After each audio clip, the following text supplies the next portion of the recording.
Hey guys, what's up? Fierce Spock here, and I am back. I know I've been gone for a little bit. I had some stuff I had to do. Now I'm back, and I have a video that's just one I haven't done before, and I've wanted to do since the first person on this list got nerfed a lot. And I was just wanting to fix a couple legends and just make a video about it. So yeah, I'm fixing all the I'm gonna be fixing Apex Legends that I want to be fixed. The legends. So there are a couple of legends on here that I want damages and power, stuff like that. I want to be fixed a little bit and make it a little more balanced. Some of them need to be buffed, some of them need to be nerfed. So yeah, let's get into it. The first one is Wraith. Her tactical, which is her face, takes 20. I want it to take 25 seconds to come back. It was 35, but I think 25 is balanced because how they affected her tactical. And it shouldn't take, and I want it to take 1 second for her to phase. So when you press L1, or I think LB for Xbox, I never play Xbox, so excuse me, but whenever you play, or PC, whatever your button is, for your tactical, what it does now is 2.5 seconds. She goes like, and it's pretty, it's not very good. So I want to make it 1 second. It was half a second, and I die every now and then. But 1 second, it's not a free get out jail card, but it's balanced.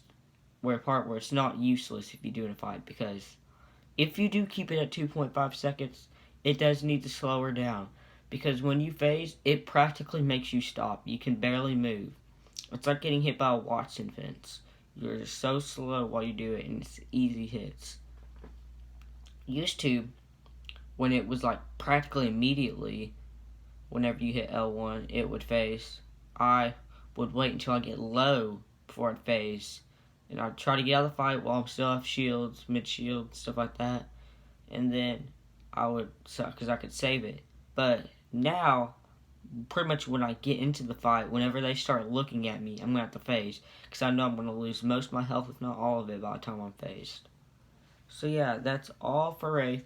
Next we have Pathfinder. Beginning of season 5, he got big nerf.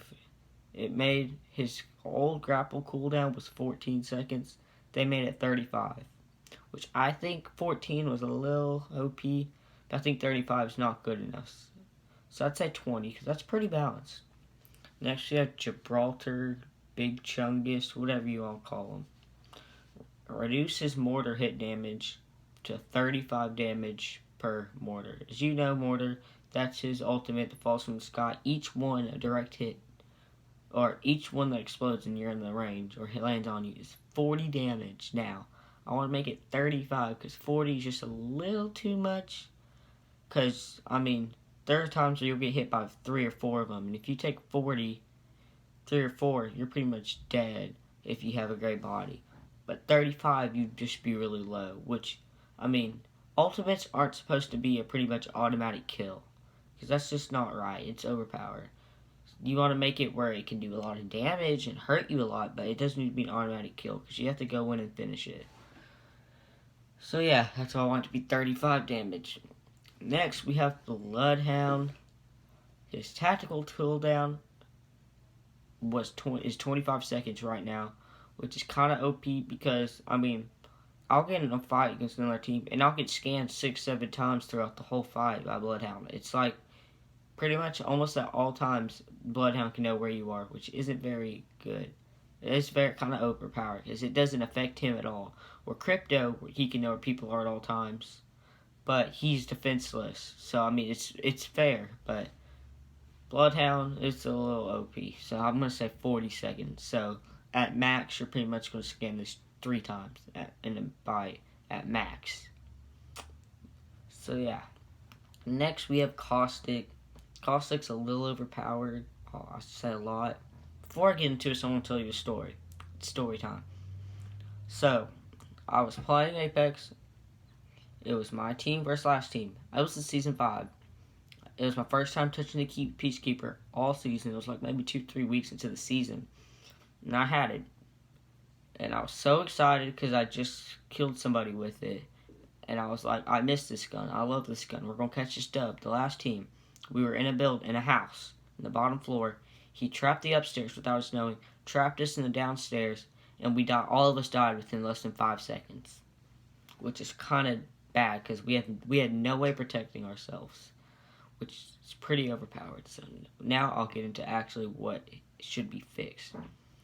His gas traps, if they're ticking somebody for 5 seconds, it can do up to 10 damage. And then once it gets to 10 damage, it's 10 damage per hit, which is insanely overpowered. Especially when you have 3 of them and you're taking 6, you'll take 12 damage in a second. Then you'll take an additional 15 damage the next second. So within 2 seconds, you're down 27 HP, which it doesn't seem like a lot, but sometimes it takes you 3 or 4 seconds just to get out of that situation of the gas. Especially if storms coming or getting held. I mean, you could die within, or you could literally lose within 4 seconds. You could lose pretty much like, so 6, 20, 18. You could lose like 65 damage just in 4 seconds to his gas if you have 3 of them, not including his ultimate.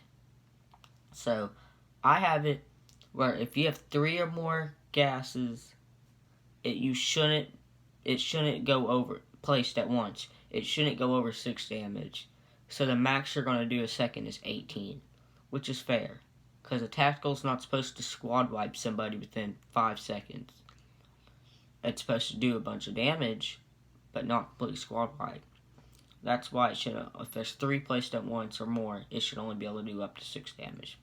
And next is Watson. Watson's a good legend if you want to kind of play more campy or want to hold buildings in pubs. She's alright for that, but she's really good in ranked, not only because of her fences, but because of her ultimate. It gives you shields and it blocks grenades and ultimates from hitting you.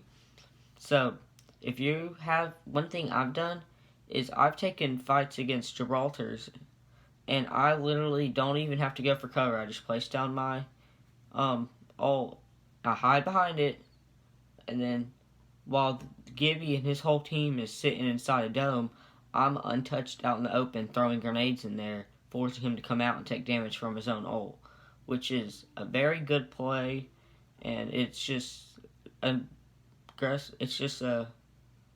little, just gives you a little bit of advantage when using Watson. Anyways, her fences only do 10 damage a second, which you only touch it for 1 second most of the time. Most of the time you don't even touch it. If you do touch it, you're probably just trying to full send through a door to kill somebody. It's not like Caustic where you can accidentally go in a room and hit it. So, if you're forcefully going through, it shouldn't do 10 damage. I have it doing 20 damage a second, which is pretty fair. And it would make you be slow effect for about 2 seconds. I put it at 3 seconds. So you can't just run into a building right through them and then guns a-blazing the team. Because, I mean, that's pretty much just her tactical's useless in. So yeah, that's me fixing some of the legends from Apex that I think should be fixed. I'm going to be at Mac's house. I'm filming this on Friday, the 21st. Tonight, I'm going to be spending the night at his house. And I'm going to try to get some Apex gameplay. May get a little Madden gameplay, may do some other stuff. But yeah. So, within the next couple days, you may have 2 or 3 videos coming at you. So yeah, make sure to smash the like button, subscribe, turn on post notifications. Because if we get 100 subscribers by the end of 2020, I'm going to do something really embarrassing on camera. So yeah.